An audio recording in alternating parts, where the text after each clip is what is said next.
مساء الخير، ازيكم يا جماعة؟ يا رب تكونوا بخير. هنعمل النهاردة الموهيتو المثلج او المرطب، منعش كده وجميل الحقيقة.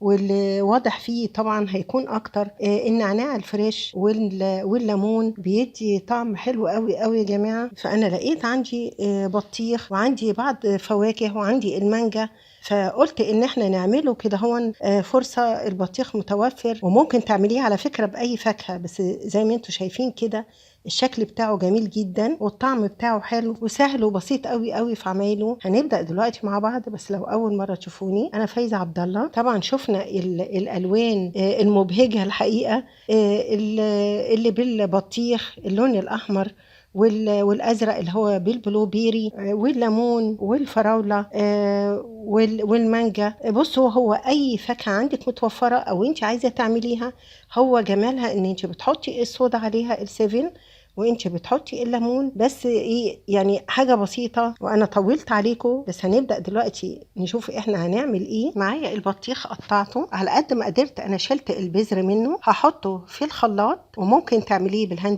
بالهاند بلندر، ولو انت عايزه تصفيه ممكن تصفيه. والله انا شايفه ان هو بيبقى فيه الياف، بس انا الحقيقه يعني هصفيه.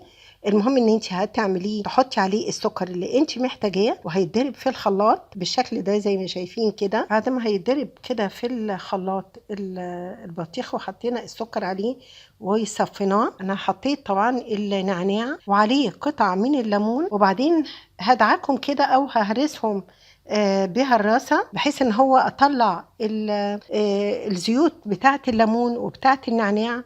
بيدي ريحة حلوة قوي، ممكن تدقي عليها كده. وبعدين هحط عليها التلج، هحط بقى البطيخ اللي انا صفيته، اللي اتضرب في الخلاط واتصفى بالشكل ده. وبعدين هحط 3/4 كده، خلي الربع الاخير هحط بقى عليه السيفن. لو انت حابة تحطي النص برضو، بس شايفين الصودا بقى عليه بيدي الحقيقة طعم حلو قوي. وبعدين ازينه كده بشريحة من الليمون والنعناع بس، وزيناه كده بالشاليمو. هنعمل المشروب التاني. حطيت كده في الكوباية برضو شرايح الليمون، وهحط برضو النعناع برضو كام ورقة من النعناع برضو، هدقهم كده في الكوباية او ههرسهم جامد في الكوباية. خدي بالك لحسن تكسري الكوباية ممكن تهرسيه بره، واروح حطاه بعد كده في الكوباية او في الكاس. انا جايبة دي العلب اللي هي بتاعت الفينتو دي، عبارة عن فواكه كده بلون، وبعدين في عندي لون ازرق يعني غذائي. حطيت كده بس عشان يدي كده بس لون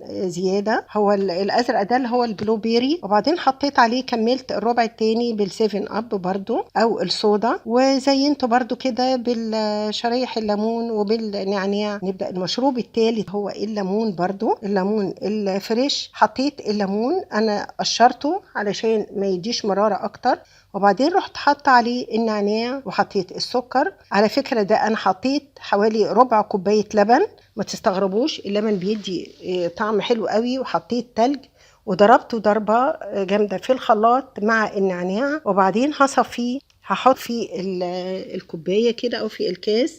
وبعدين حطيت ده فيتراك اللي هو النعناع، بيبقى اسانس وممكن تحطيه، بس تاخدي بالك من السكر لان ده فيه نسبة سكر كبيرة قوي، فما تسكريش قوي الليمون بس. وحطيت عليه الليمون كده، شايفين الشكل بتاعه جميل قوي وتحفة الحقيقة، والطعم بتاعه حلو جدا. وزيناه بالليمون وبالنعناع بالشكل ده، وحطينا الشاليمو كده وورق النعناع المنعش. الحقيقة هيعجبكم جدا ده، وطبعا مغذي بالنوع الرابع. حطيت كده في الطبق النعناع والليمون، بهرسه جامد برضو عشان اطلع الزيوت بتاعته. انا عندي فراولة مثلجة في الفريزر، حطيت قطعة كده. وهحط اللي هو ده فينتو لونه احمر، ده فواكه برضو، عشان كده انا حطيت عليه اللي هو الفراولة. ونفس الطريقة برضو الصودا، حطيت التلج وحطيت عليه الصودا،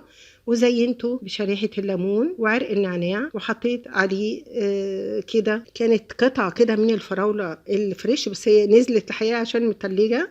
شايفين الشكل بتاعه وطعمه حلو جدا الحقيقة. هعمل الخامس والأخير اللي هو المانجا. حطيت برضو، هرست كده برضو النعناع والليمون بنفس الشكل، وحطيت التلج وهرست كانت المانجا فريش في الفريزر، انا هرستها برضو، حطيت التلج وحطيت المانجا وعليها كده الصودا ونفس الشكل. شايفين ده الشكل النهائي بتاعها، تحفة الحقيقة. عندك كده يعني 5 أنواع ممكن تعمليهم، ولو عندك أي فاكهة بتكون حلوة جدا الحقيقة. ممكن تعملي الكيوي، ممكن الخوخ، عملتهم الحقيقة حلوين جدا برضو. وفي ممكن المركز بتاعه، ممكن تحطي برضو المشروب المركز، يعني ممكن تعملي أي شكل انت عايزاه أو أي طعم انت عايزاه. ده الشكل النهائي بتاعه، يا ريت تجربوهم. ولو عجبكم الفيديو ما تنسوش تعملوا اشتراك في القناة ولايك وشير معنا الفيسبوك واليوتيوب، وتقولوا لي رأيكم. وإلى اللقاء في فيديو جديد. باي باي.